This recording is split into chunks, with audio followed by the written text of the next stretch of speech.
Good evening or good afternoon, everyone. The Transportation and Commerce Committee will now commence. We currently have another committee hearing going on concurrently at the moment, so we are waiting for a quorum before calling the meeting officially to order.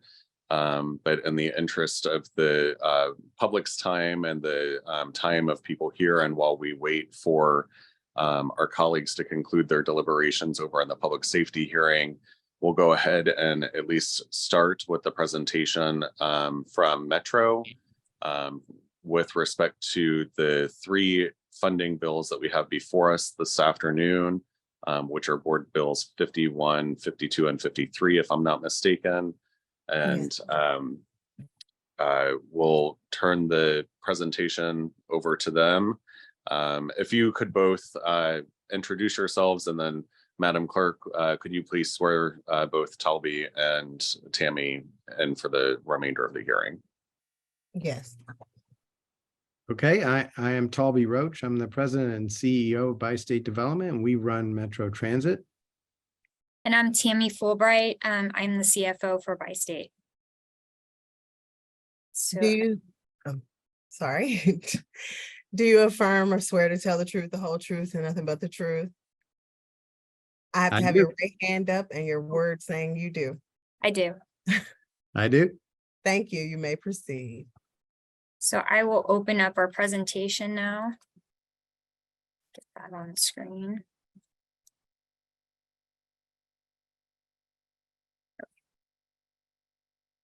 Did you want me to just go on through, Talby? Okay, so this is our first slide, and we're very proud of this slide. It's our 5-year average annual growth rate of 1.1%. So what you see on the slide is the start in FY 2019. That's when Talby came on board at Bi-State. And as you can see, over the next 5 years, if you follow the green line, you'll see that we are way under both the 2% and the 3% growth rate. So we've been able to stay closer to the 1% growth rate rather than a 3% that we had been in our past. And the next slide, this slide is really a comparison between our budget for 2023 and 2024. So I'll walk you through the line items here. So for revenue, under passenger revenue, you can see we have growth of about 19% or $3.5 million projected. Grant, sales tax, and contractual revenue, what you see there is that we have a slight change down about 1.6 million, and that's primarily due to our request for COVID relief funds. So we're asking for less money. This line item contains both our contractual revenue with St. Clair County, our sales tax, and then also from both the city and the county, and then also federal funds that we would receive in, such as COVID relief funds. The next line item for interest income, you'll see that we are up 3.8 million or in our projection, and that's primarily due to the Fed funds rate and increases there. And then that revenue line item really represents different advertising that we have, a rebate program that we have, rental that we have. So there we're down about $600,000, and that is due to ATS maintenance that we do. It's just slightly down. So then under expenses, as we go through there, wages and benefits, you can see we're down $9.5 million. That's primarily due to operators and service that we're putting out on the street. The services line item, that line item contains consulting, different types of fees such as that. It also contains our alternative mobility, which is why you're seeing a primarily increase of 10.6 million there. Under fuel, you can see we're only up slightly by 400,000, and that's really due to our fuel hedge program. So we have a program where we manage our fuel through the hedge, and that helps us balance out so we don't see huge fluctuations from one budget year to the next. For the following line, parts and supplies, we have a slight increase there of about 900,000, and that's really due to the cost of parts, increasing costs there. For casualty insurance, we're down about 700,000, and that's really due to claims that we've seen a reduction. And then for utilities, we're up about 500,000, and that's really due to propulsion, electricity propulsion. And the final line item there, other operating expenses, we're up 1.9 million. And that's really an increase for training.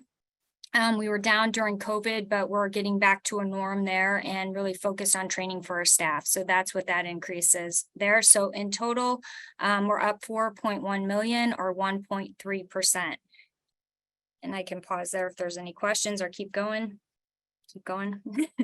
Okay, so for the capital program, so for 3 years, we have a projection of 716.5 million. And just to kind of give you an idea, our funding there is primarily through the FTA, so 80%.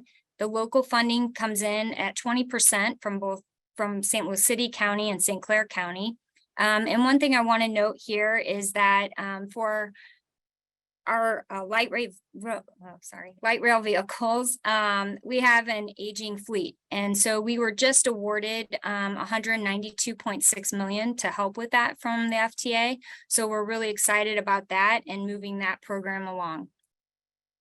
And this next slide just kind of gives you some breakdown of the different types of projects that we have within our capital budget. So you can see, you know, the first 4 are really focused on MetroLink. And then IT and software.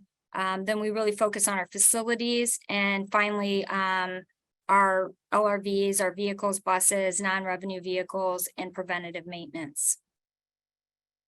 And this slide really just is a capture of the COVID relief money that we received. So in total, we received $363.5 million of COVID relief money. And as you can see in this chart, it's broken out between CARES, CRISA, and ARPA money. And what we did with the money as it came in is we allocated it between the 2 states, from Missouri and Illinois. And this is an opportunity here where we have some funding that we think that we can help supplement and support the Prop 1 sales tax for expanding with the Jefferson alignment. And then finally, the next slide is really our appropriation request for 24. So you can see that we are asking for 44.6 million compared to the prior year of 41.6 million. So a $3 million increase. And this is really focused on our capital budget program and help meeting that local match. So this is also where we noted that we are going to set aside funds, 8.9 million, that can also be helped with the expansion. And if there's any questions or comments, I can keep going, Talby, into the next. Yes, I would just continue going through your presentation, Tammy, and then we'll take questions at the end. Okay, so this next slide is really just talking about training. So we just wanted to focus, this is the slide that we've been handing out. So it's focused on April, but really just to kind of give you a breakdown of, you know, the kind of how many applications we received, and then how many people, like, as they go through the training process, and then where we ended up for grads for FY23. So as you can see, the kind of breakdown between bus, MetroLink, CallARide, and so forth. And then finally, we wanted to just talk about CallARide and kind of just mention that, you know, with the realignment of CallARide to what the federal expectations are, you can see that our denials are down 18%.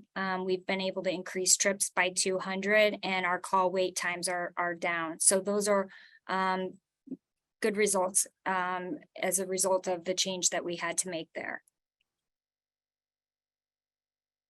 And that's everything. And just to add a little bit of context, those numbers on that last slide, that's how many trips we do in a week. Okay, so as you can see, so we track that very regularly to see where our trend line is going. Alderman Browning and I talked a little bit about this morning. Alderman, this is the actual numbers. So in 1 week, we actually were able to expand service specifically in CallARide.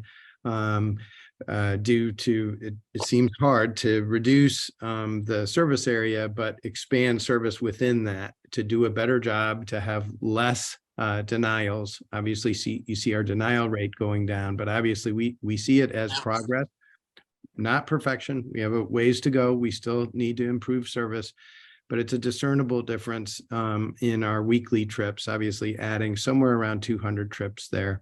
So we've been encouraged by that. And the earlier slide on employment, you know, we've had some really good, strong recruiting weekend events. Obviously, we just announced, and I like to say this is part of some of that outreach with the paratransit community. You know, this is a community of need. We need to get out and service them in Colorado, but also our own bus service having some of these reductions. We are trying to push employment as much as possible. I want to focus that it is not about money. It is about that labor shortage. And for instance, the $5,000 bonus, we think is a really, really important piece and something that we need to continue to pursue.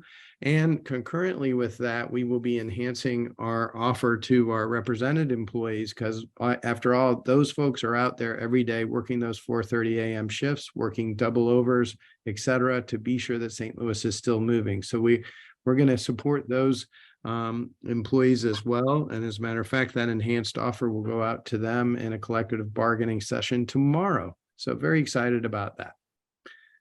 And with that, I yield and happy to take any questions, Chairman. Thank you both for the presentation this afternoon.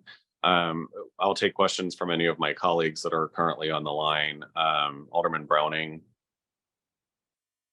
Thank you. And yes, I did have a conversation this morning with Mr. Roach, and I do appreciate him taking the time to have that conversation. It was very educational, and I'm going to ask him a few of these questions that I've already asked him this morning, but I'm going to ask him in the public settings because I think a lot of people are wondering these things. So there have been cuts to the Colorado service, and that unfortunately is leaving folks who really have no other options without transportation.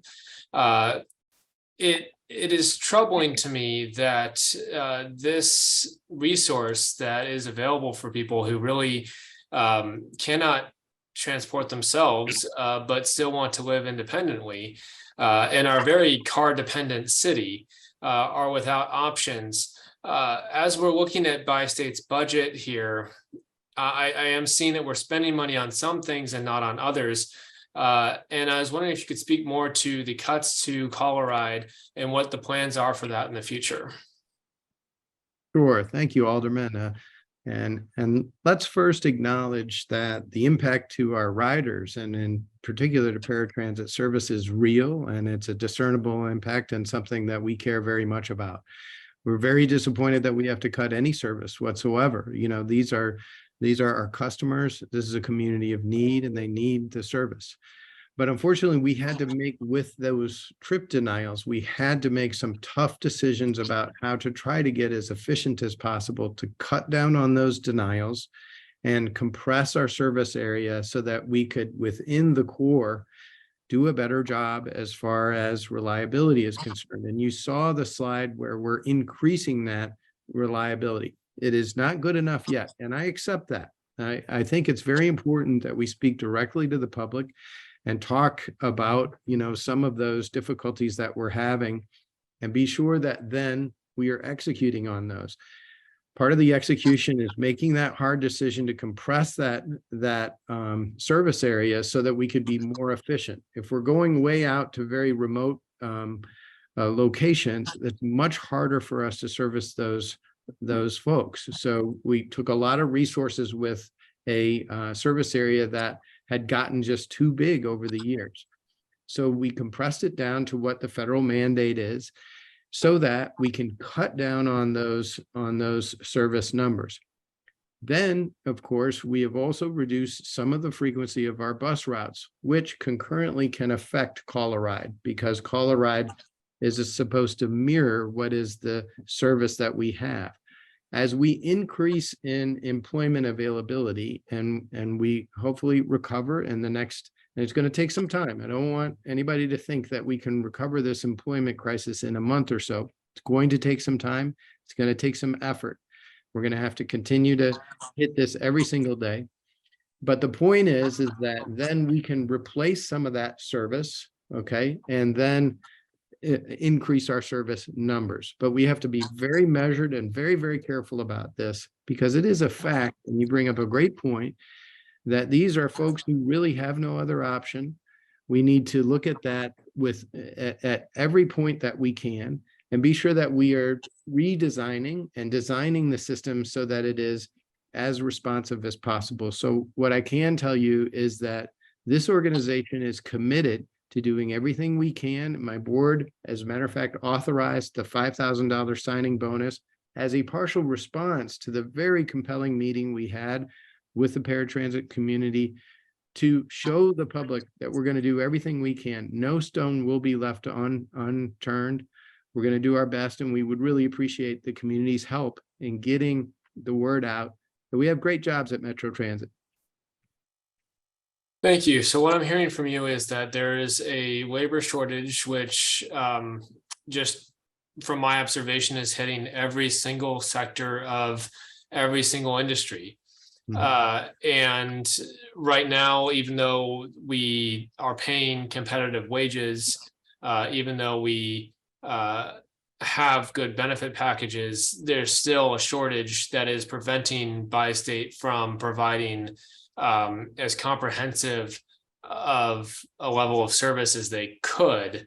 And so these cuts are to improve the service for the large majority of your current customer base.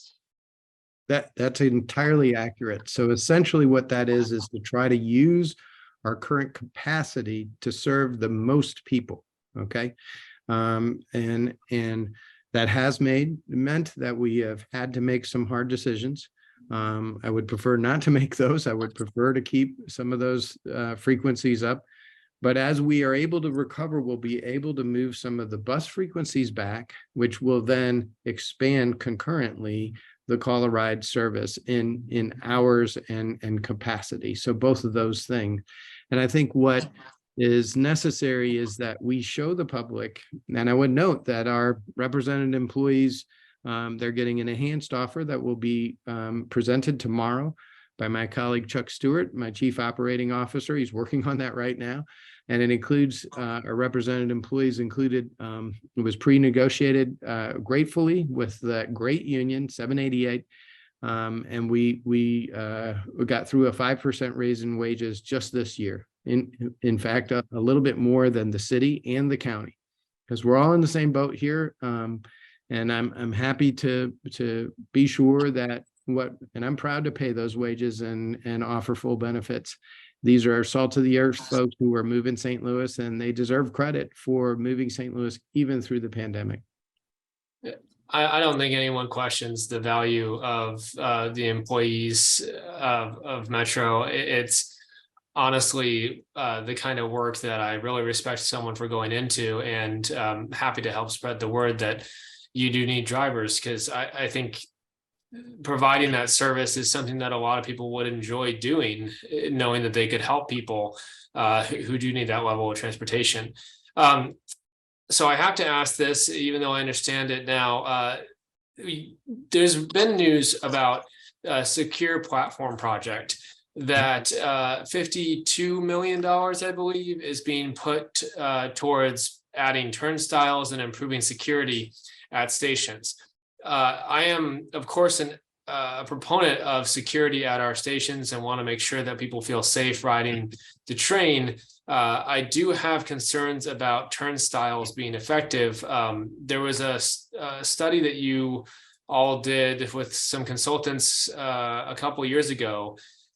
Those consultants did not recommend turnstiles. They did recommend adding security in other ways, like teams of people up to 10 doing sweeps to make sure that the people would pay their fares, that they're not up to nefarious activity on the trains. But nonetheless, we're spending, millions and millions of dollars on something that was designed to be an open system, instead of providing better bus frequency, instead of providing, more call ride. Now, we understand that's a labor issue, not necessarily a money issue, but can you speak to why we are spending that amount of money and why it can't be used to, say, boost salaries in order to attract more drivers? Sure, and it's a completely legitimate public policy question. So the study that you referred to was done by WSP and Associates, and we did it in conjunction in consultation with East West Gateway Coordinating Council. A very valuable study. We use it really every day to look at aspects of how we design our system.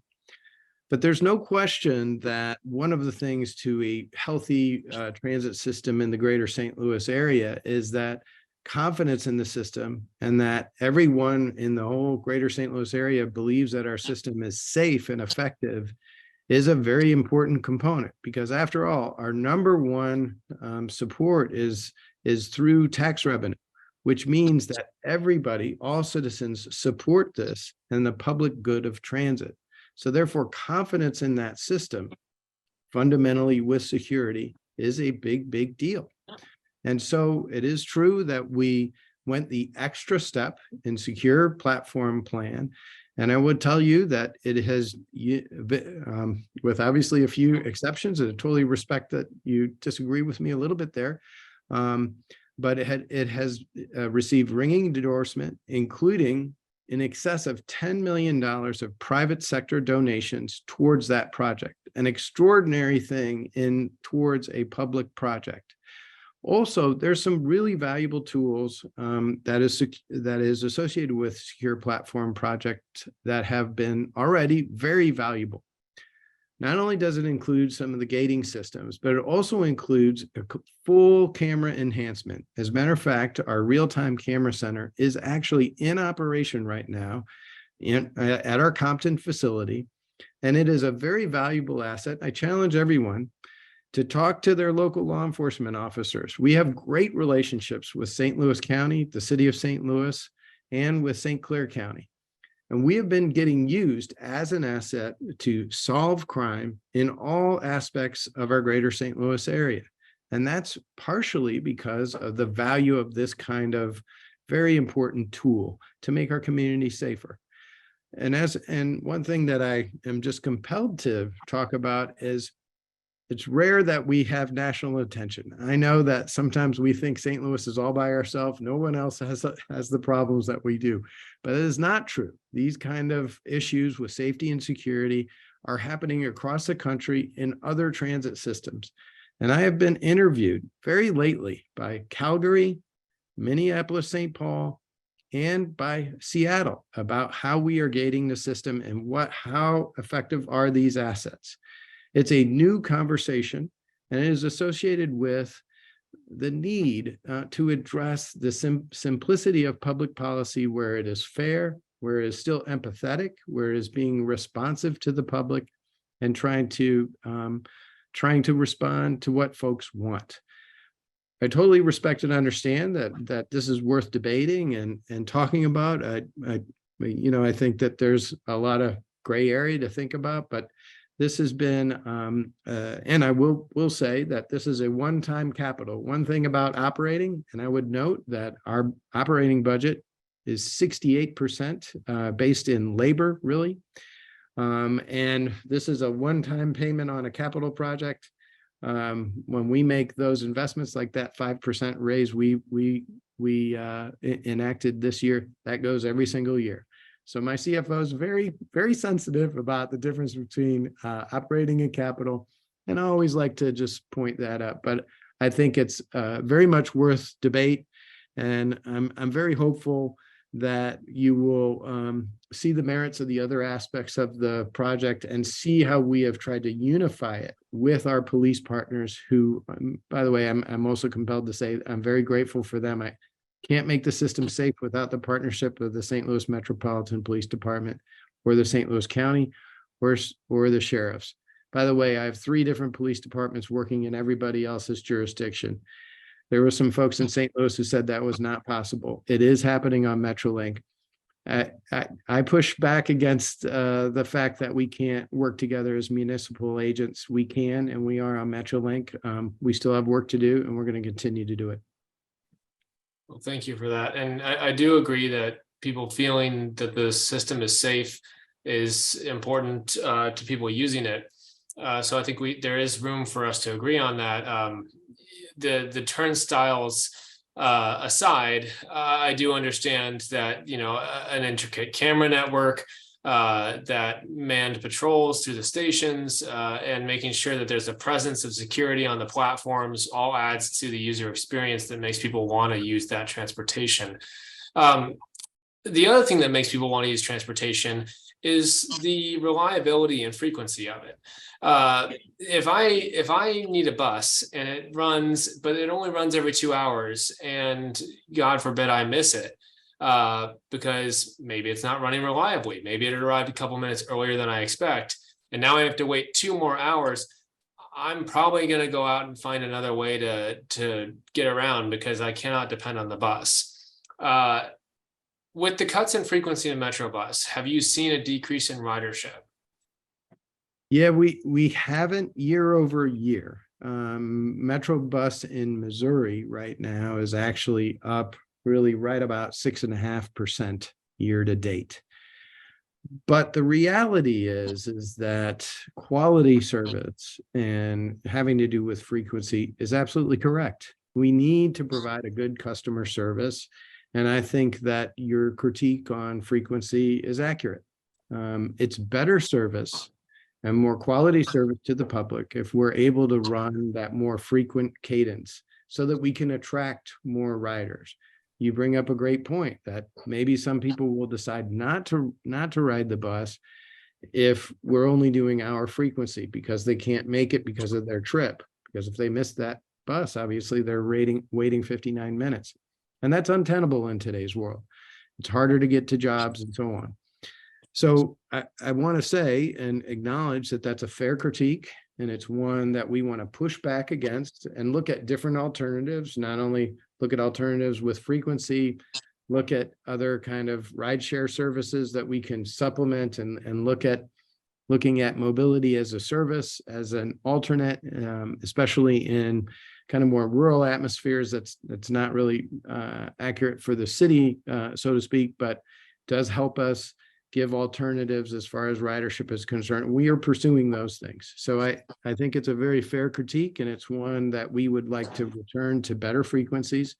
But obviously we do have the labor crisis. Thank you. And last question I have for you is that I think we all understand that Metro is a service, not a business.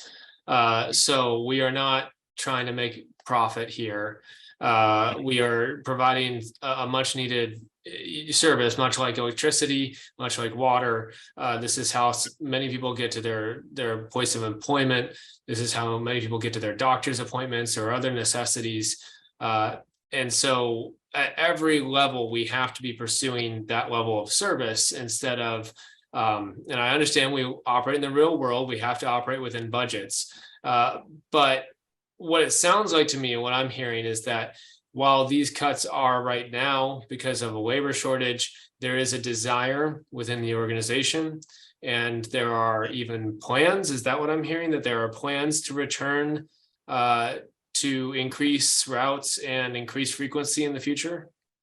Yeah, so of course we're going to do an analysis of the ridership especially, but my board has specifically asked us for essentially a renovation of the bus side of our service model. Now, this is something we do regularly, Alderman, having to do with the normal demographic shifts of our region.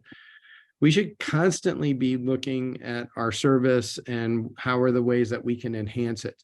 And you're absolutely right. It is not about making money. We're not a money-making business. This is a service business. So looking at some of those frequencies is something that we absolutely will do.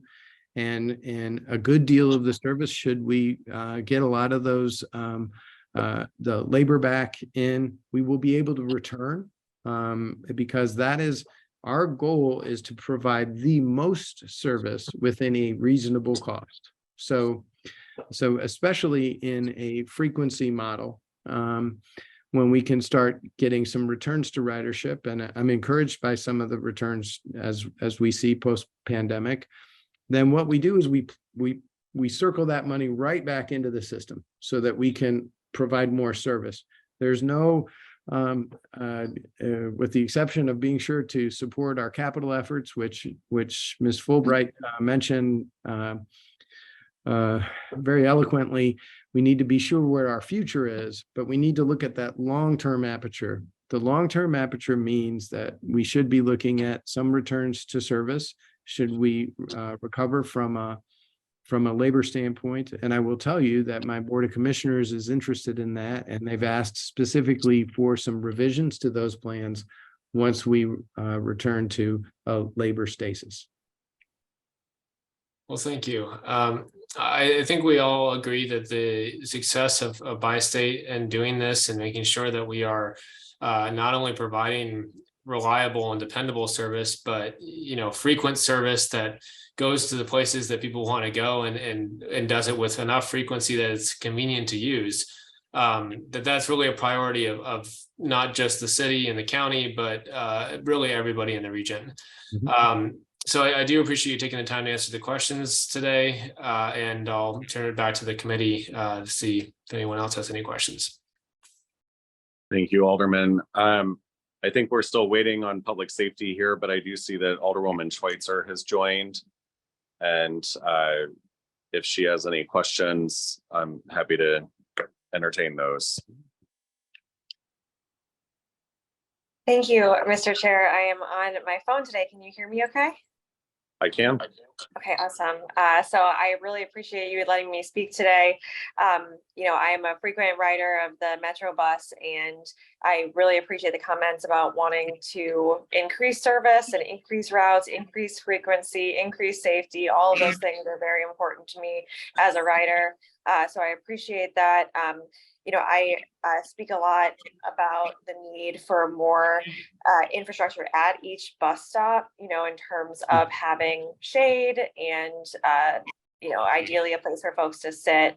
And can you, I've heard conflicting pieces of information about how that happens, how it actually is built, how work spots qualify. And I'd just love to hear from you all the process as you believe it to be for something like that to happen. Sure. Thank you, Alderwoman, and of course, I really appreciate your patronage. You are a true transit champion, so I do appreciate that. But of course, so you may have noted in an earlier on the capital budget that bus stops in particular are one of the major components associated with that, and creating reasonable bus stops. And as a matter of fact, a bus stop plan that could even include some electronic signage about when the next bus may alight at particular spots is a project that we are looking into. I am not a specialist. Please, I appreciate your patience with me about what the actual process is of establishing the individual bus stops at frequently traveled areas. I will have to punt to my staff there, please, if you will. But what I'd ask you is if I could follow up on that, give you an idea of how we look at that in the public process. But I can tell you that our capital budget does include major investments in not only our bus stops, but of course our transfer centers. Really key points to trying to be sure to integrate reasonably our transit assets into neighborhoods as far as the walkability, as far as the bike paths, et cetera. These need to be integrated concepts. And if you bear with me just for a second, I like to think of myself as a transportation professional. Yes, I'm on transit, but transit really works when it works great with the other modes, where it doesn't necessarily compete. There's biking and walking and all of those really great modes that we should be able to integrate better with. We haven't done that so well in most of our past. And one of the big moves, there was a lot of resistance towards all the bike racks on the front of our buses, believe it or not. But that is one of the policy moves that our organization has pursued and will continue to pursue. And reasonable and good amenities as far as better bus stops, I think is also one that we will pursue. And I will have to follow up a little bit on the actual procedures and ask my staff to do that. I understand. I'd love to see that. The other thing I'd love to know more about, you kind of started speaking to in your comments then, or, you know, the conversations that are happening in city now, especially around American Rescue Plan Act funds and traffic calming funds. You know, we do have a complete streets ordinance in effect in the city of St. Louis, which does require the city to build streets thinking about users of the street besides cars, which means I hope that you all are very plugged in to this conversation and routes are being considered. And, you know, how do you feel like that conversation is going? And if you have any updates for us. So integration with those assets are absolutely at the actual ultimate of the list as far as reasonable transit planning. And as a matter of fact, when I worked on the Illinois segment, building Metro Bike Link was one of my projects, a parallel bike trail, which actually enhanced ridership on MetroLink by providing a bike trail parallel within that right-of-way. By passing legislation like Complete Streets and thinking of our streetscapes as integrated pieces that provide for all kinds of different various pieces, diverse transportation, can really enhance our city. And we need to be looking at all of these aspects as far as, you know, whether there's good sidewalk availability. We struggle with that sometimes, and for access on ADA with our bus stops. And so that absolutely has to be part of the conversation. Early in the design phase on the Jefferson alignment, we have been coordinating on a very detailed basis with BPS and the Complete Streets initiatives, the appropriate curbing, the appropriate sidewalks, the appropriate pieces for biking, are part of the equation and will be specific to that alignment.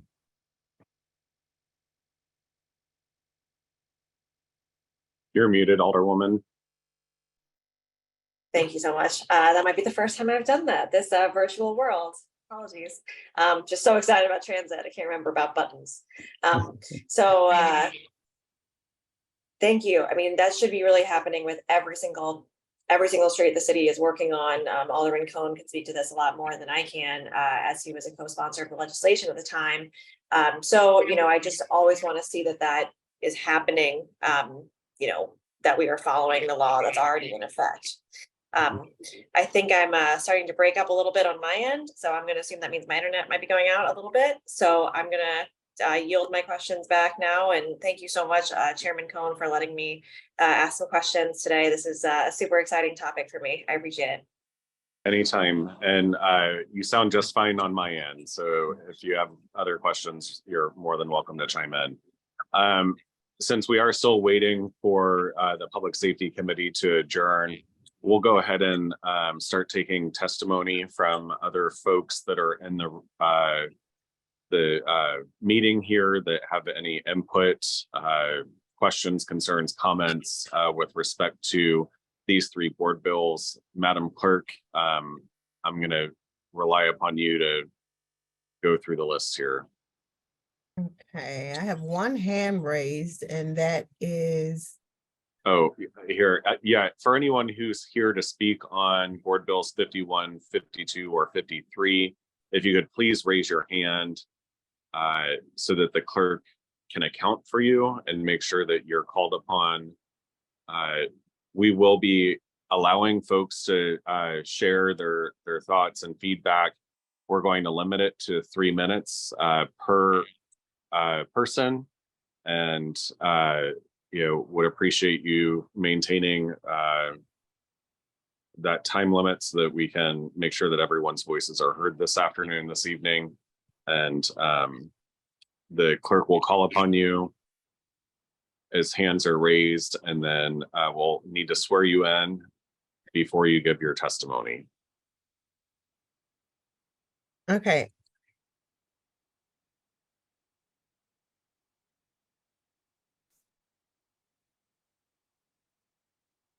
Here they come.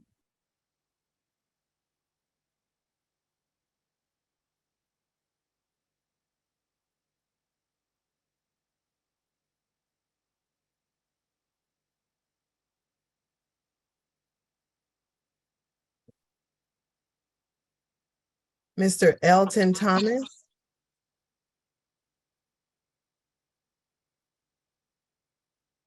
Are you on? Mr. Elton Thomas. Sorry, my camera and mic turned off. No problem. Do you affirm and swear to tell the truth, the whole truth, and nothing but the truth? Got to raise my right hand? Yes, sir. Yes. Thank you. You may proceed. Thank you so much for holding this hearing virtual. It's very nice, accessible. I am legally blind. I identify of having a disability, and just like to say, I work for the city for like 6 months back in 2021. Loved it. Loved the service. I guess today I'm testifying on Colorado on behalf of the Colorado part of the Colorado Coalition. I work with a lot of folks who use Colorado. I've used it myself in the past, and we're a good community, and we're very knowledgeable, and I have a lot of good ideas on things to improve the Colorado service. First and foremost, I just like to say that over the years, we keep hearing that Colorado is supposed to be equal service to fixed route, according to FTA and all that, and that's great. However, the Colorado drivers always get paid less money than the fixed route bus drivers.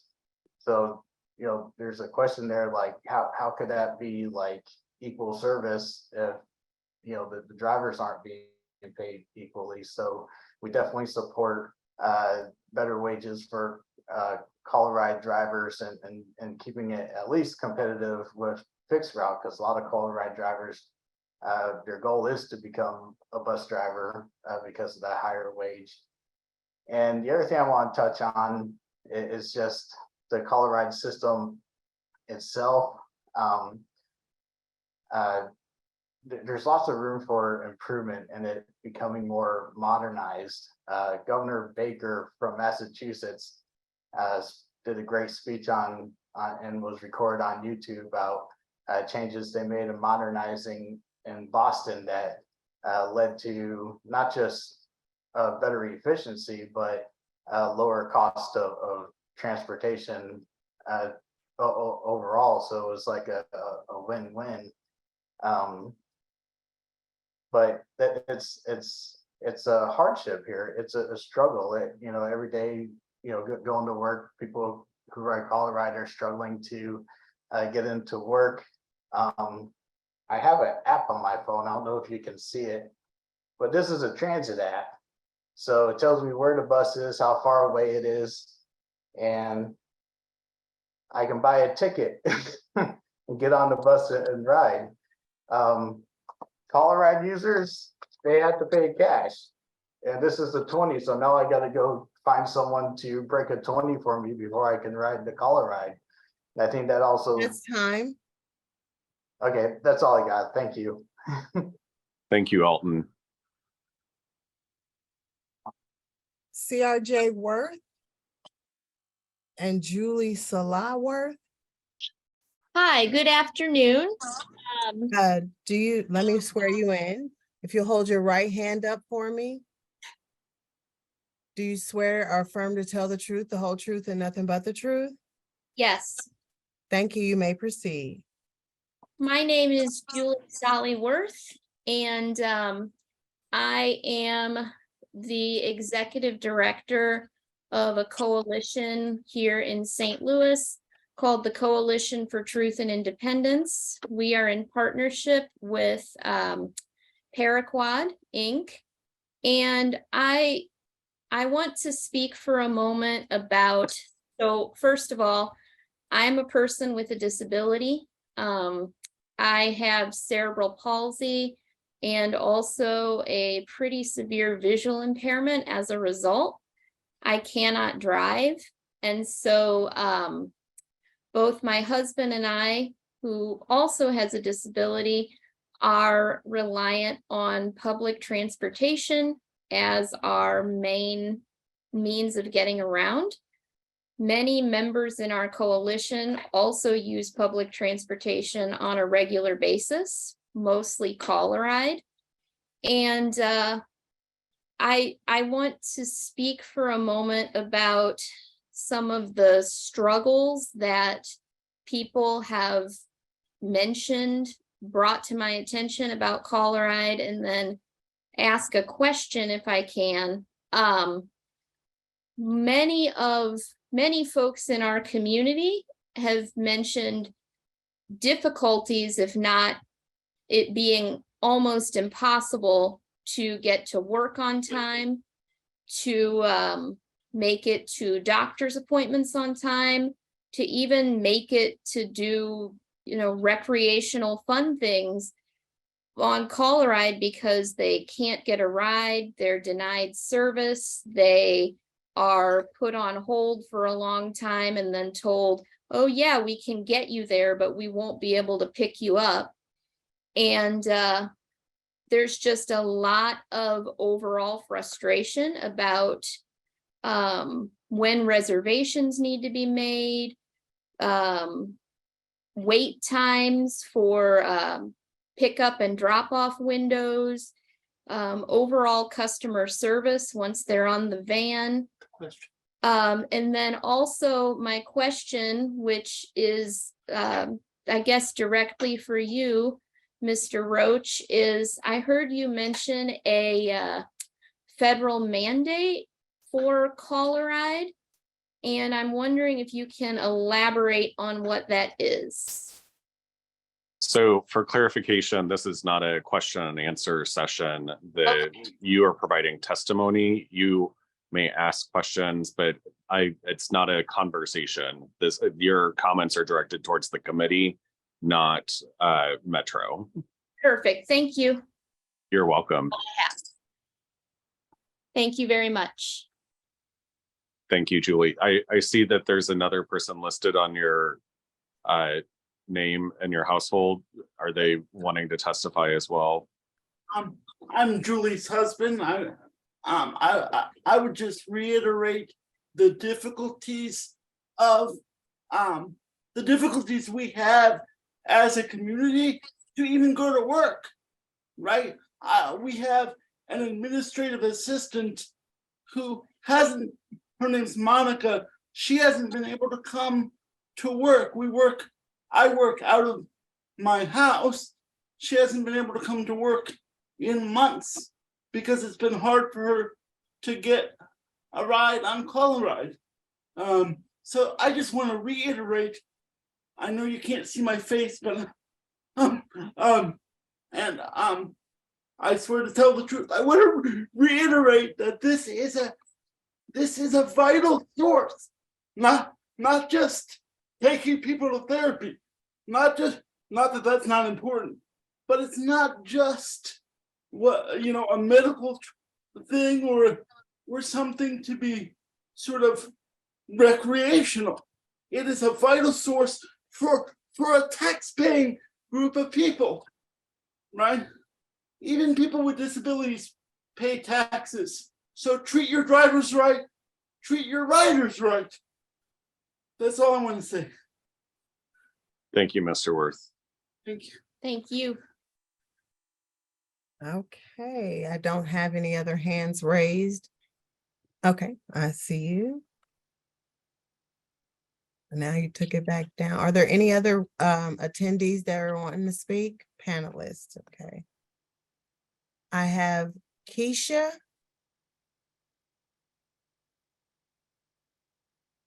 Are you there? I've got your hand raised, but your video and mic is muted. Okay, Can you hear us now? Can you hear us? yes. Okay, Do you swear to tell or affirm to tell the truth, the whole truth, and nothing but the truth? I do. Thank you. You may proceed. Yes, I work at the Lighthouse for the blind with Elton Thomas. Some of the before COVID, I didn't have any issues with call-a-ride. I am legally blind. But after COVID or during COVID, the bus route at the end of my street, which is about a third of a mile away, was canceled. So then when they did their rezone, part of my street was taken. I live about a half a mile down the street, was no longer on the Colorado map. So to go to a doctor's appointment for my knee, I have to walk down to the end of the street and at a neighbor's house and wait for Colorado to pick me up down there. But when they come down the street to pick me up, they have to turn around. So they actually go by my house, but they can't pick me up in front of my house. They have to pick me up at a neighbor's house. And that was just some of the difficulties I've been having. And of course, lots of denials. Sometimes I'm on hold waiting in the past for 2 hours trying to get a reservation through Colorado. And that's about it. Thank you, Keisha. Is there someone else that is with you that wanted to testify? I thought I heard us at the beginning. Yes. Yes, my husband would. Just 1 second. His name is Alan. Hi, Alan. Madam Clerk, will you please swear Alan in? Alan, do you swear or affirm to tell the truth, the whole truth, and nothing but the truth? I do. Thank you. You may proceed. Yeah, to add to Keisha's testimony, we live on a dead-end street, and my understanding is that Colorado buses are not supposed to turn around in someone's driveway. That being said, they go to the end of our street, which is a cul-de-sac, to turn around, which means they go right by our house, going in and coming out, but yet they can't pick my wife up because we're 700 feet out of the zone where we're allowed to be, where she's allowed to be picked up. Now, this is very frustrating for us because she only works 3 days a week. She is supposed to be doing medical things, trips, things like that, that would require Colorado assistance on the days that she's off. And now we're being told that she can't get Colorado to come to the house. She has to walk almost a quarter of a mile to the end of the street, the other end of the street that's on Howdershell, to be picked up there, whether it's good weather or bad weather. She now has to walk down there to a neighbor's house to be picked up. She gets picked up on the Colorado bus, which immediately then drives right by our house so that it can go to the end of the street and turn around to get back out on to Howdershell. The lack of independence that this is causing for persons with disabilities is immeasurable to people who don't have disabilities. The sheer act of being able to be independent is something that people cannot understand until you are forced to be that kind of dependent on transportation or facilities that are controlled by other people. And I don't even know how to describe it, as far the frustration that my wife goes through just because Colorado no longer can pick her up at our house, that they have to drive right by to turn around when they pick her up at the neighbor's house. So some of this doesn't make any sense, and it's just very frustrating. And that's all I've got to add. Thank you. Thank you, Alan. Okay, I have Jeanette Mont Oxford.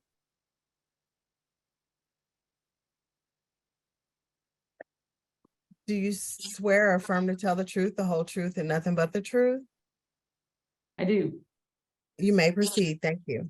Thank you, Ms. Phillips, and thank you, Chairman Cohn. Jeanette Mott Oxford, I'm Public Policy and Advocacy Manager at Paraquad. We've been convening folks who use Call-A-Ride and other Metro services for several months now. We meet weekly on Thursday nights. And the stories that I've heard have just really been heartbreaking. One in particular that I'd like to raise is there's a group called People First, that's people with developmental disabilities. It's a self-advocacy group that meets here at Paraquad one Saturday a month and have a network of support. One of the couples that's part of that, the gentleman was in the hospital and his wife couldn't get to see him because of the route cuts meant that she could not travel to Mercy South where he was hospitalized. So there's just a lot of really, pain and suffering that's happening. I do understand the federal requirements have this measurement from the fixed routes, and that the fixed routes have been cut, and therefore there's this cut to Call-A-Ride. But that means that people with disabilities are being trapped in their homes, that they are not having the ability to get to work easily, to get to shop, to get to worship, to get to recreational activities. People's lives are being greatly limited. We as a region have to find a solution for this. I do understand the challenges related to the labor force too, that Mr. Browning was talking about earlier, that's so prevalent all across our economy right now. But we must solve this because people with disabilities deserve to live a full and productive and joyful life. And this lack of access to transportation is getting in the way of that. There are a number of things that can be done, and one of the things that we're calling for, since so much public money that was described earlier, does go to bi-state, is for their meetings to be more open to the public. They are open, but just barely open, in our opinion. The door is open enough that you can see a little bit of a light coming out there, but we want them to be more open so that they interact with folks. And just a last thought, which is that it's very sad to me today that almost everyone choosing to come and speak so far has been a person who's European American, as far as I can tell by looking. That not everybody, but the majority. That's been true too of the folks that attend our meetings, and we've been working on drawing in more diversity and are having some luck with that. But I think, part of what goes on there, 60% of people surveyed. Let me finish that sentence. 60% of folks that come to Paraquad are African American. I think there's a racial justice issue involved in who uses Call-A-Ride, and that we must solve this for the sake of racial justice and do better in involving everyone and finding solutions. Thank you. Thanks, J-Mo. Stephanie McDowell.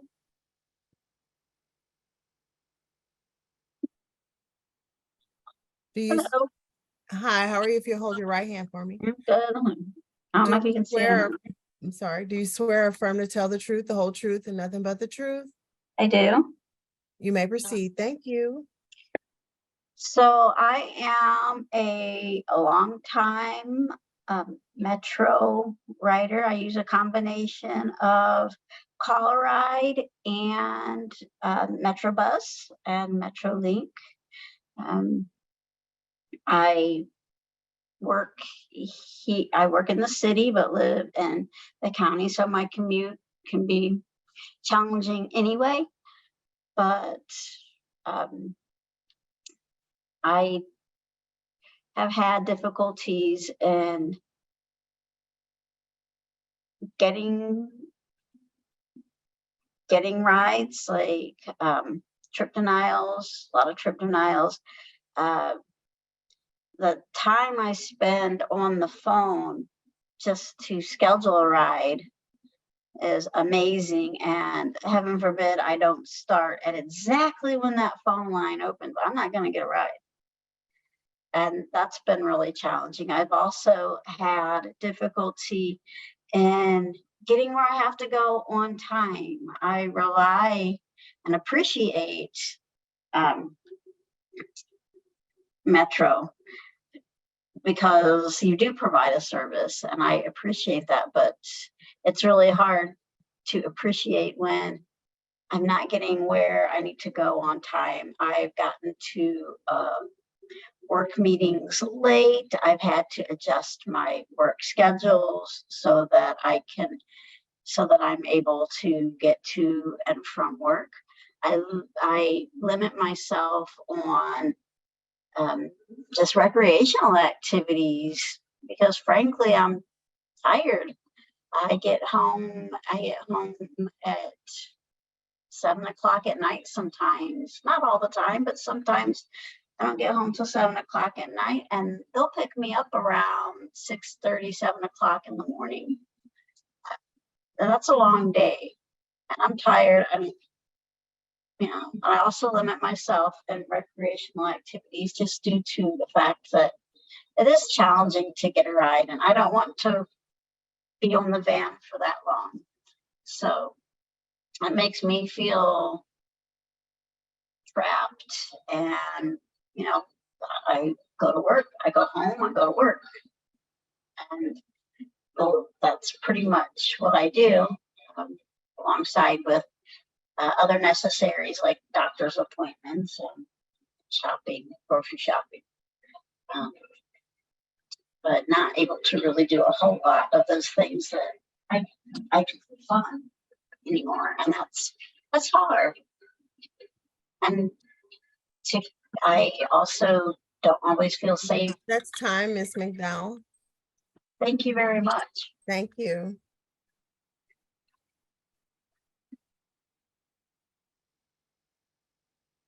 She was the last person who had her hand raised. Okay, is there anyone else on the line that would like to provide testimony? If so, can you please raise your hand to make sure that the clerk can call upon you?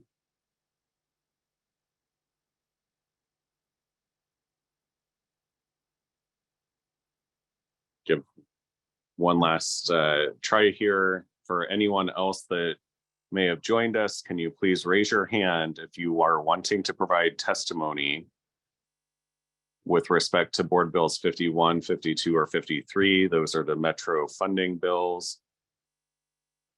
You can raise your hand in the comment section, and then you'll have 3 minutes to testify. The clerk will swear you in, and we'll let you know when your time is up. Annette, did she come over?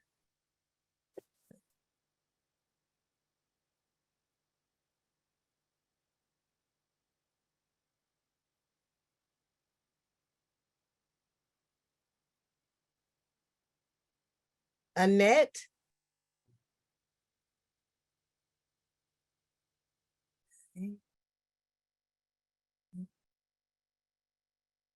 She keeps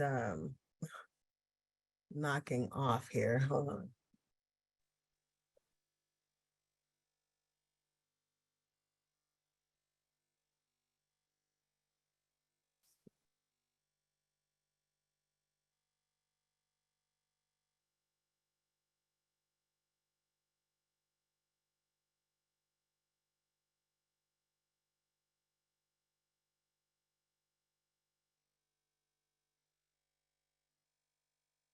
Let's see. Annie Donald? Annie Donald? Hello? Yes. Can you hear me? Yes, I hear you. Sorry, my phone froze. If you were trying to call my name, I apologize. No problem. Do you have video? Yes. Okay. Ms. Dow, do you affirm or swear to tell the truth, the whole truth, and nothing but the truth? I do, yes. Okay, you may proceed. Thank you.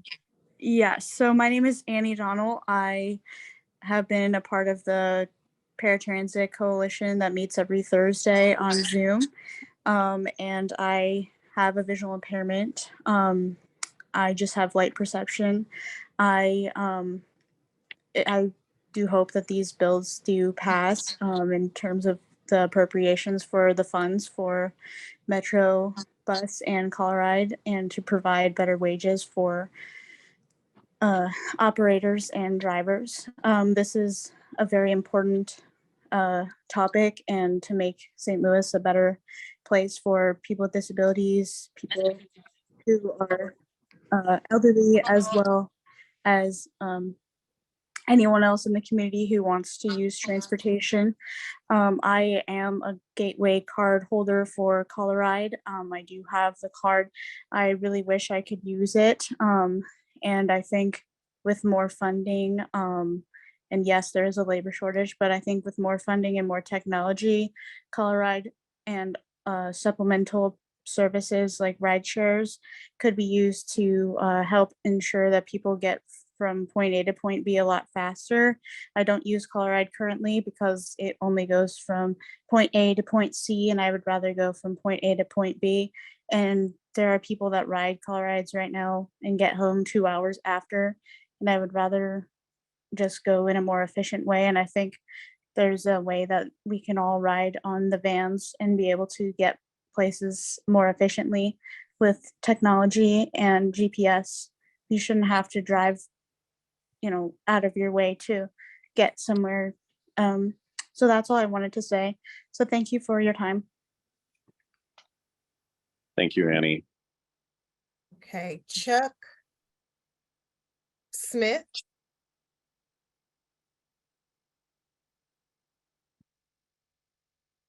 Chuck Smith.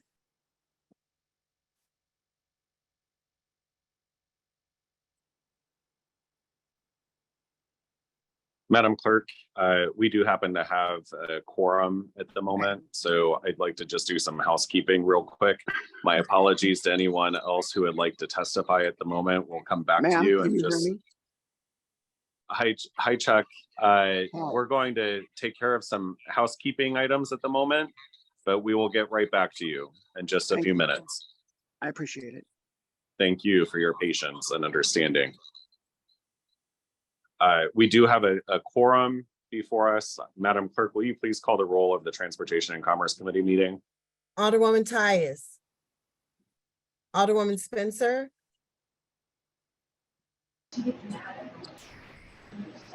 Alderwoman Spencer. Alderman Narayan. Here. Alderwoman Velazquez. Present. Alderman Browning. Present. Chair Cone. Present. Alderwoman Tyus. Alderwoman Spencer. Present. We have 5 present. You have a quorum. Thank you. With that, I'll also entertain a motion on the approval of our meeting minutes from Tuesday, June 27th, 2023. I move that we approve. Second. It's been moved by the Alderwoman from the 8th, seconded by the Alderwoman from the 6th, that we approve the meeting minutes from June 27th, 2023. Madam Clerk, will you please call the roll? Alderwoman Tyus. Alderwoman Spencer. Aye. Alderman Narayan. Aye. Alderwoman Velazquez. Aye. Alderman Browning. Aye. Chair Cone. Aye. Alderwoman Tyus. We have 5 aye votes. Thank you. And thank you for all of my colleagues that were busy on the Public Safety Committee meeting for joining us. Just to catch you all up to speed, we are currently discussing all 3 board bills related to Metro. That's Board Bill 51, 52, and 53. We've gone through a presentation from Metro and have already started going through the public hearing component and getting testimony from the public with respect to their thoughts, feelings, ideas, suggestions, and questions. And we're about to continue on with that before taking up each of those items. Once we conclude with the public hearing component and getting the testimony from those in attendance, we'll go ahead and allow Metro to come back and answer any questions that the committee might have before taking up those 3 items on the agenda. Any questions from members of the committee? Seeing none, Madam Clerk, will you please continue with the public hearing? And I believe Chuck Smith was next on the list. Yes, Mr. Smith, do you affirm or swear to tell the truth, the whole truth, and nothing but the truth? It's your right hand that I need. Yes, ma'am. Okay, thank you. You may proceed. Thank you, ma'am. I would like to state that I got to see this report that Bi-State put out. It was very sterile. What they don't mention are the problems that people are having getting to necessary things like medical appointments, work, shopping so they can eat. I had to go to an appointment, accept half a ride. To get home, I had to cross a very dangerous highway. I came within inches of being killed. I don't mention these things a lot, but it is this thing. It's a fact. It's not sterile numbers. I do believe that Metro needs the money, but I also believe it should have oversight. I do not believe it should be allowed to go forward without being able to give very specific details and what their plans are to this committee or others like it, so that they cannot settle with giving us the bare federal minimum. Because what they're basically stating there is, oh, look, we're giving you only what is absolutely required. Aren't you proud of us? I'm sorry, that is not good enough. Thank you, ma'am, for your time and attention.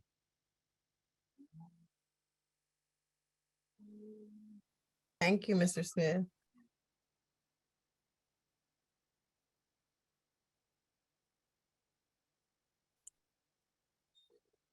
Madam Clerk, are there any others that have No, indicated there's- that they want to testify? Okay, with that, No. I'd be, or I would like for Metro to come back. We still have Talby and Tammy on the line.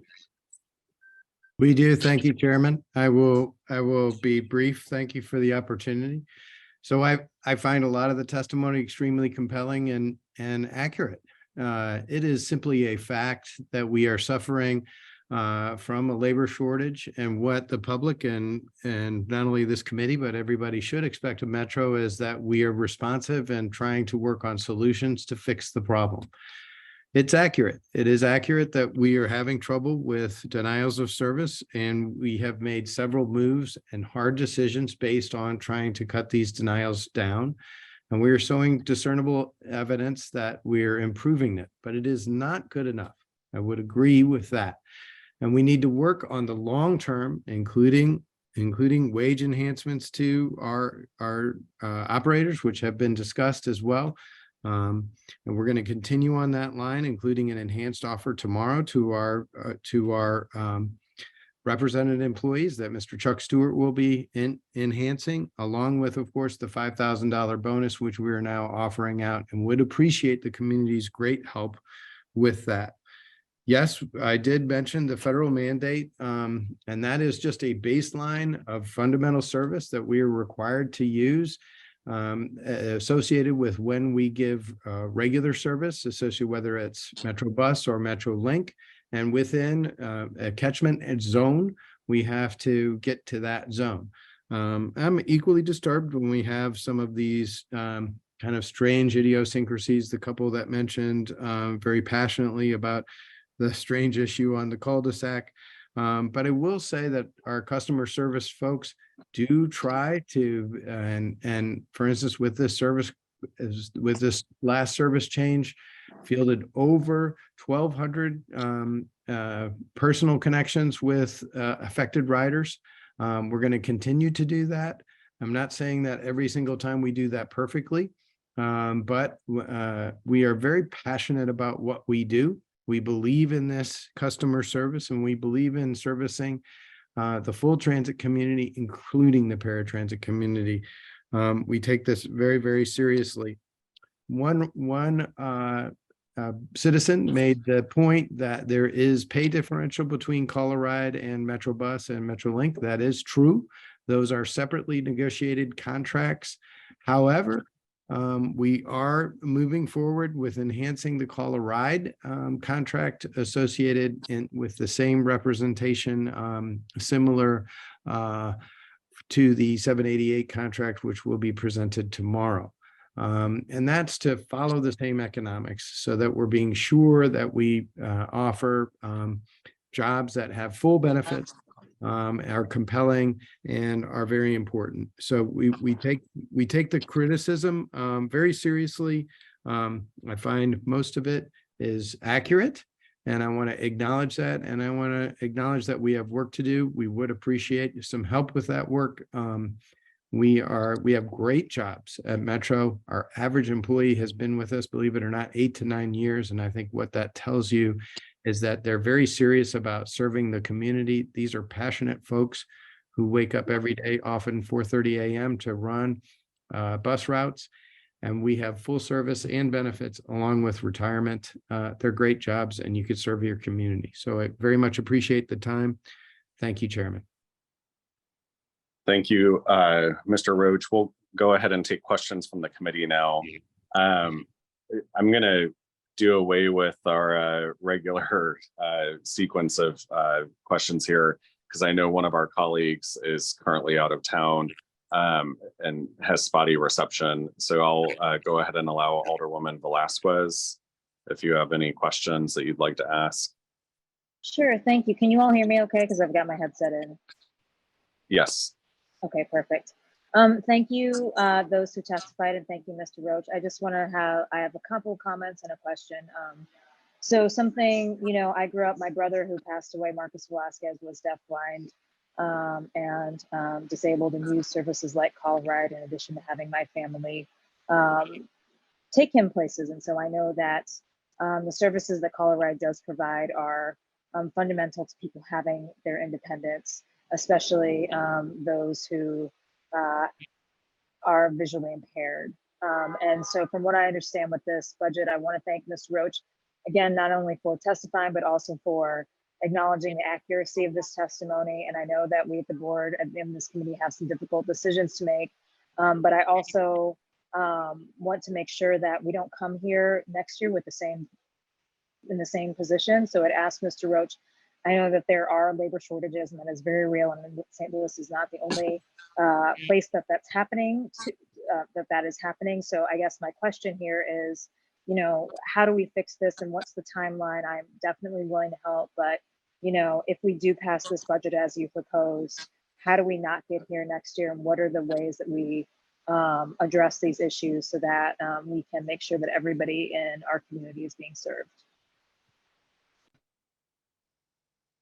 Sure. So we need to be responsive and be sure that we are offering a competitive wage. And let me assure the committee that we stand very well in comparison to our peers across the country. But that doesn't mean that we don't need to continue to do everything that we can. And for instance, it was actually prompted by several meetings with the disabled community that we move forward on moving our bonus up to that $5,000 level. And also our existing employees, our engaged employees who are covered under a collective bargaining agreement, we will be offering an enhancement tomorrow with similar economics to that $5,000 bonus to essentially thank our employees and work on that retention bonus. So we need to hit those issues as part of our presentation, and we do this every single month. We do updates on our employment status, what our shortage is, how we're doing on our job fairs, and so on. We're trying new ideas every single weekend, Alderwoman. I assure you. I wish I could tell you that we're just a few months away from that. That is not realistic. It's going to take some time for us to regain those riders. And what I think is a very fair critique is to be sure that we are continuing to work on this every single week, and that we're continuing to have those job fairs. They need to be based both in new employees and retention, and I assure you they are. And be sure that we are negotiating in good faith and are in line with our partners, including the city of St. Louis. I think you were off, but we did offer a 5% wage rate in this current year increase for our frontline operators. And that's in excess of a lot of our funding partners. We do need to be careful that we are shooting within the economy of everyone, because after all, we are in the same boat. We're in the public service boat, and we need to be sure that we're along that line. So I think that those combinations of actions are something that the committee should expect. And I'm happy to answer any questions, testify at any time, answer phone calls, and be responsive. I just have a couple more questions, Chair. So I guess, Mr. Roach, can you commit to updating us, I mean, before the year is up on those things? Because I mean, at the end of the day, I mean, we said that, you know, that what these people are facing, it is accurate. And we know that on the operation side, that the economy is the driver, but at the end of the day, if people can't live their lives, it still affects them. So I think, you know, what I would like to see is, you know, how do we just continue reporting on, I mean, I know that the labor shortage is driving this, but at the end of the day, if people can't live their lives, I mean, that's what the service is for. So I know that it matters, but also it doesn't matter if people can't meet their basic needs. Absolutely. I'm happy to commit to that. We do track that on a monthly basis. Actually, Mr. Stewart does an operations report that we have expanded and include employment updates. And the slide is actually a snippet of that monthly tracking, which we do, and the public should expect. And we do post that online. That's available in our board packets, but I'm more than happy to send you that information directly to the committee, and would be happy to do that on a regular basis. Great. I know that I'm coming in late on the presentation. Are we? Alderwoman, just on that last question as well, I did meet with Mr. Roach last week to have a conversation, and as chair of the committee, I've been trying to set up regular meetings with each of our kind of key stakeholders. So the CVC, the head of the CVC, the head of the airport, you know, Mr. Roach is also one of them, and he agreed that we would meet, you know, before their board meets to have some conversations. And I also would be committing to having a more public conversation as well. And it would probably be, you know, either quarterly or semi-annually around those types of metrics as well. Great, thank you, Chairman. Anything that, I mean, Mr. Roach, Chairman, anything that I can do to, you know, help those conversations, but certainly, again, I'll just reiterate it. I mean, what I'm supporting, you know, the operations of things as they are, but what I don't want to be is here in a year having the same conversation with the same result.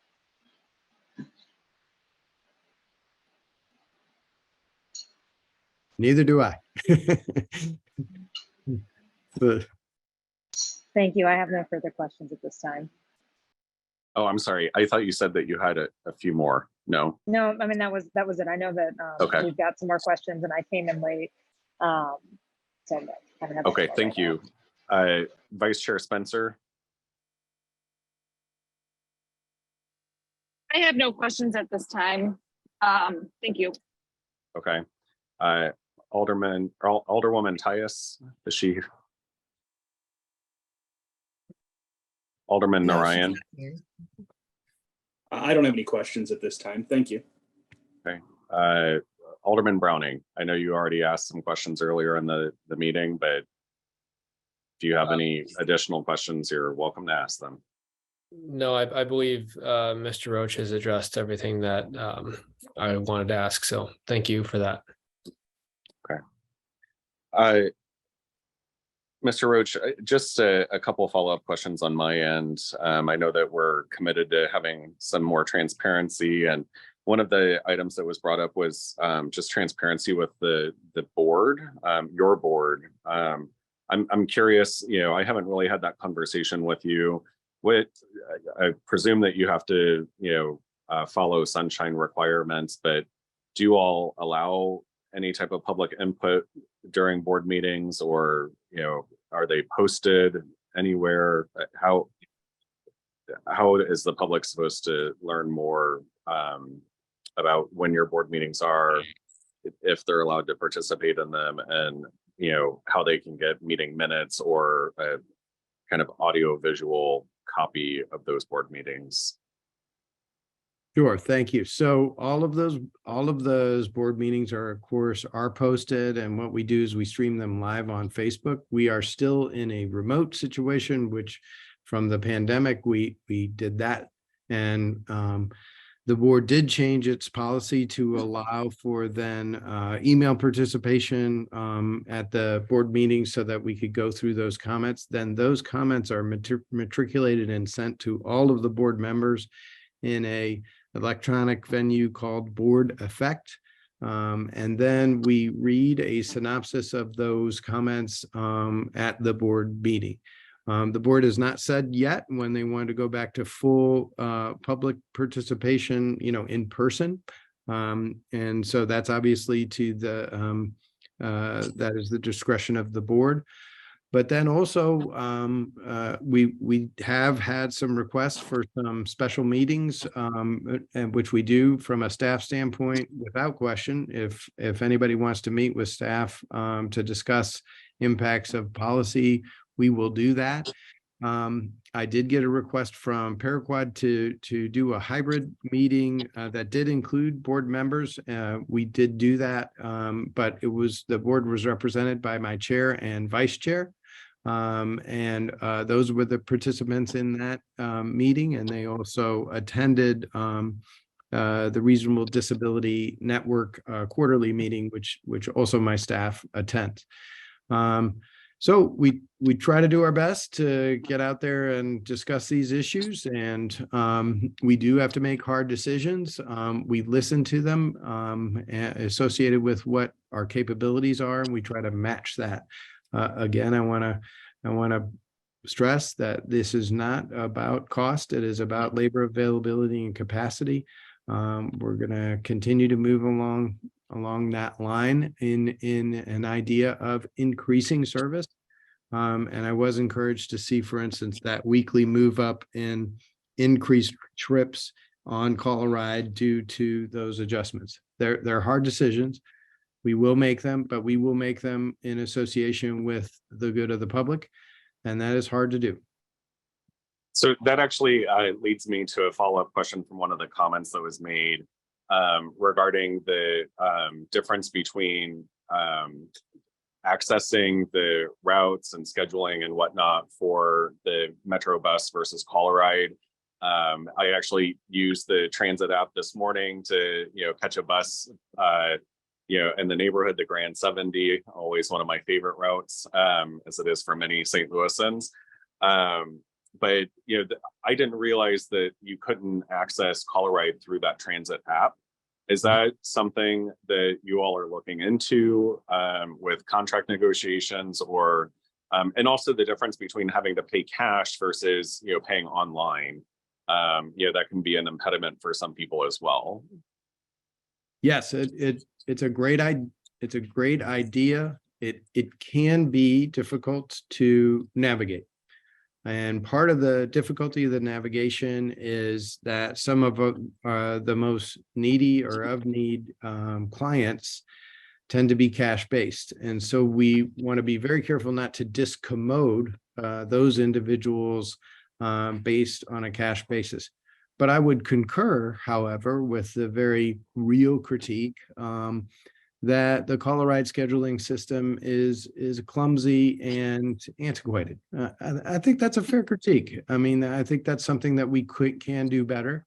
And the transit app that you referenced, and thank you so much for doing so, is a way that, for instance, we've been able to adopt new technology to be very helpful in continuity of service. I wish I could go 100% to that because it is much more efficient, much more cost effective. However, within our fair policy paradigm, we have to be very careful about not discommoding cash paying customers who tend to be our customers of most need. So there's just a policy balance that I want to reference, but it's a very fair critique. And I think it's one that I'd like to talk to our call a ride folks about, certainly on the app and scheduling side. Great, thank you. And then, lastly, for my part, and I think that this is probably the most germane to the, 3 board bills before us. what happens if we don't pass these today? We will cut service. And of course, I certainly don't want to do that. This is about service. It isn't about profit or anything like that. This is a public service. We work very hard. We have dedicated professionals. We believe in that service, and we believe in servicing the community. Albeit with that, we need to listen, and like any organization, we are due critiques. And I take those, I'll show up and we will discuss them, and we'll do our best. Thank you. I just want to make sure that that's out in the public domain. The necessity for us to have these deliberations is important, but we also have to recognize that you're already into your new fiscal year as of last week or this past weekend, and you're counting on these funds from the city in order to maintain your service levels as they are today. Are there any other questions from the committee or members of the Board of Aldermen that are present today?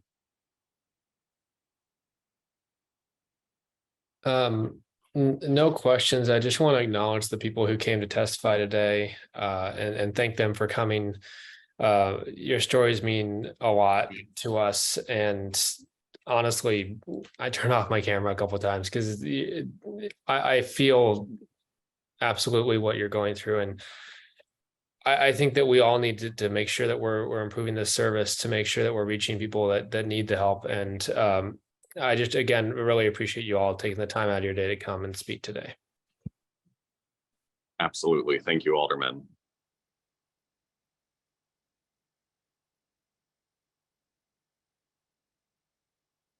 Okay, I am not seeing any further questions or comments from colleagues. With that, I will take up item number 1, which is Board Bill number 51. Are there any questions specific to Board Bill 51 from members of the committee?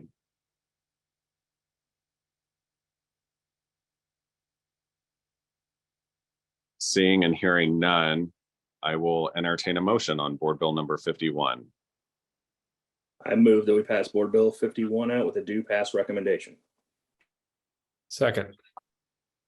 It's been moved by the Alderman from the 4th, seconded by the Alderman from the 9th, that we pass Board Bill 51 out with a due pass recommendation. Madam Clerk, will you please call the roll? Alderwoman Tyus. Alderwoman Spencer. Aye. Alderman Narayan. Aye. Alderwoman Velasquez. Aye. Alderman Browning. Aye. Chair Cone. Aye. Alderwoman Tyus. We have 5 aye votes. Thank you. With that, you sustain the motion to pass Board Bill 51 out of committee with a due pass recommendation. The next item on the agenda is item number 2, Board Bill number 52. Any questions from the committee specific to Board Bill number 52?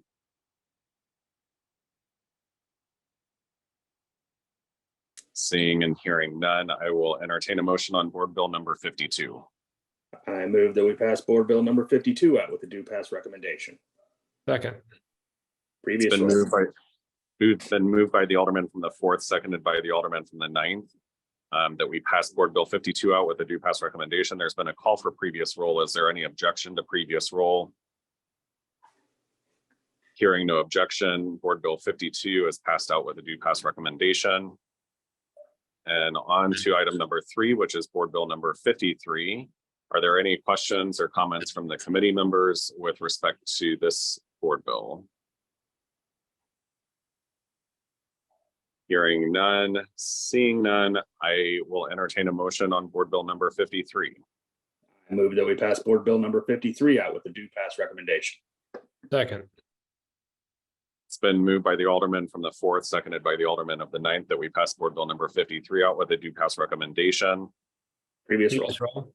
There's been a call for previous roll. Is there any objection to previous roll? Hearing no objection, Board Bill number 53 passes out of committee with a due pass recommendation. That is all that is on the agenda for this evening's meeting. I really do want to reiterate my appreciation for everyone who was able to attend. Thank you so much for your feedback. I hope that you understand that your voices have been heard, and we are committed to working with you, with the community, with the advocacy organizations, and with Metro to better improve our services here in the city of St. Louis and St. Louis as a region. I want to also thank my colleagues who were able to finally join us from the Public Safety Committee. I know that you all have had a very long afternoon already. Can't wait to hear about it following the meeting. So thank you all for being here to support the public and making sure that we have the services to continue to provide transit within our region. And if there's any further discussion from members of the committee, I can entertain that now.